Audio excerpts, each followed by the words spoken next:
kita kini akan membahas rupiah terlebih dahulu. Gitu. Rupiah menembus level Rp16.000, Rp16.600 per dolar Amerika Serikat begitu. Nah, apakah ini adalah level-level yang perlu diwaspadai? Artinya apakah mungkin rupiah masih akan menembus level yang lebih tinggi lagi, atau sebetulnya koreksi atau pelemahan yang terjadi pada rupiah saat ini adalah pelemahan yang masih boleh dikatakan cukup wajar? Ya, kalau kita melihat pergerakan rupiah memang belakangan ini cukup menarik gitu ya, karena sempat di awal bulan September ini kita mengalami pelemahan yang cukup dalam, bahkan sempat menyentuh 16.600 san lewat gitu ya. Jadi kalau Gubernur BI sendiri, Pak Peri, menyebutkan bahwa ada dua faktor yang menyebabkan pelemahan rupiah, baik eksternal maupun domestik. Kalau kita jabarkan secara lebih detail, faktor eksternal itu apa aja sih sebenarnya gitu ya. Kalau kita lihat, memang dari sisi eksternal dari Amerika Serikat itu sangat mempengaruhi, terutama dari pergerakan indeks dolar Amerika Serikat atau DXY, yang saat ini tengah mengalami tren penguatan dalam beberapa hari kebelakang setelah diumumkannya suku bunga The Fed ya dipangkas. Dan itu yang menyebabkan rupiah menjadi salah satu faktor pendukung pelemahan rupiah beberapa hari belakangan ini.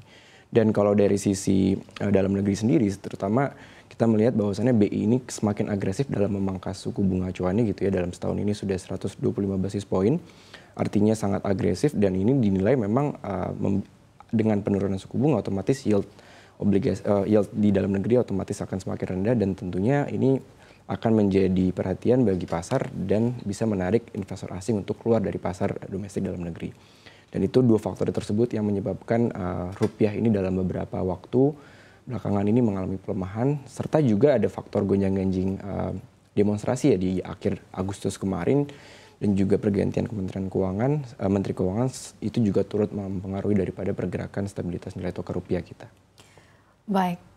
Nah, kalau misalnya kita lihat kira-kira seberapa lemahnya sih tekanan kepada rupiah, ini kan sekarang sudah 16.600 begitu ya, kira-kira sampai berapa kira-kira? Ya, kalau saya melihat pergerakan rupiah masih memang dalam tren pelemahan yang cukup besar gitu. Dalam arti dengan tren yang bila tren ini masih terus terjadi oleh efek daripada penguatan di XY-nya itu sendiri, saya merasa rupiah ini masih memiliki potensi untuk paling nggak menyentuh 16.700-nya dalam waktu pendek. Tapi perlu kita garis bawahi juga bahwasannya BI itu kan tidak tinggal diam. BI terus melakukan intervensi baik itu di spot maupun di NDF untuk menjaga stabilitas nilai tukar rupiah kita. Jadi ya kita harapkan rupiah kita masih bisa tertahan di level 16.500-an mungkin sampai 400 seperti itu. Baik, dan kemarin juga dikabarkan kalau Pak Purbaya begitu ya, ini akan kasih insentif bagi WNI yang akan membawa pulang dolar Amerika Serikatnya mungkin yang disimpan di luar negeri ke tanah air gitu ya. Jadi akan ada insentif, tapi skemanya mungkin akan seperti apa, akan beda ya dengan DHE. Jadi ini sebetulnya tidak wajib. Nah, menurut Alvan sendiri apakah ini akan membantu begitu ya penguatan dari rupiah, karena kalau kita lihat begitu ya, supply falas nantinya di dalam negeri mungkin akan meningkat begitu ya. Nah, bagaimana tanggapan dari Alvan sendiri? Ya, kita melihat ini sebagai hal yang positif apabila nanti implementasinya atau realisasinya ini betul-betul bisa mengembalikan dana daripada masyarakat Indonesia yang memiliki aset di luar negeri berbentuk dolar untuk kembali ke Indonesia. Karena kita yang mesti kita perhatikan nantinya adalah dari kebijakan ini apa insentif yang akan diberikan bagi masyarakat Indonesia yang memiliki dolar Amerika Serikat di luar negeri gitu.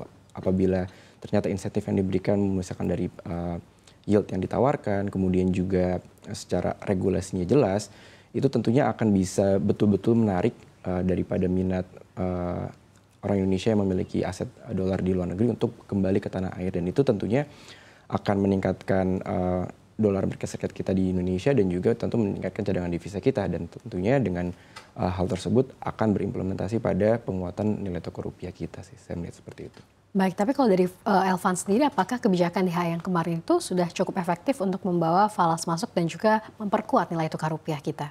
Ya, kalau saya melihat dari faktor tersebutnya sudah cukup memberikan daya tahan bagi nilai tukar rupiah kita ya. Tapi balik lagi dari faktor eksternal ini yang cukup besar pengaruhnya dalam mempengaruhi pergerakan rupiah belakangan ini. Jadi memang dari sisi domestik kita sudah cukup oke dari kebijakan-kebijakan pemerintah termasuk DHE ya yang menahan devisa hasil ekspor selama 12 bulan gitu ya. Tentu sudah berdampak baik, tapi memang faktor eksternal ini yang masih menjadi faktor penekan terbesar bagi rupiah kita. Baik, tapi menurut Alvan sendiri sebetulnya kan pemerintah berupaya ya untuk mempertahankan rupiah agar mungkin tidak terus berada di zona pelemahan ya. Artinya kalau dari Anda sendiri melihat kebijakan-kebijakan apa lagi yang mungkin diharapkan untuk saat ini mungkin segera dikeluarkan oleh Bank Indonesia atau juga mungkin oleh Kementerian Keuangan ya, seperti apa untuk bisa tetap mempertahankan rupiah jangan sampai menembus level 17 ribunya kembali per dolar Amerika Serikat. Ya kok sebenarnya kalau untuk hal yang bisa dilakukan oleh Bank Indonesia untuk menjaga stabilitas nilai tukar rupiah, kita kan paling mudah adalah intervensi gitu ya. Baik itu dengan pembelian Bank Indonesia di pasar sekunder untuk obligasi kita yang sudah dilakukan sepanjang tahun ini dalam menjaga stabilitas nilai tukar rupiah kita, dan apabila hal tersebut terus dilakukan ke depannya tentunya ini bisa menjadi katalis positif bagi stabilitas nilai tukar rupiah kita. Dan mungkin beberapa program lainnya seperti terutama dalam kebijakan suku bunga kita ya, apabila nantinya di sisa akhir tahun ini BI sudah sedikit atau mengerem daripada pemangkasan suku bunganya, saya merasa itu bisa menjadi katalis positif tambahan bagi nilai tukar rupiah kita untuk bergerak lebih stabil lagi ke depan.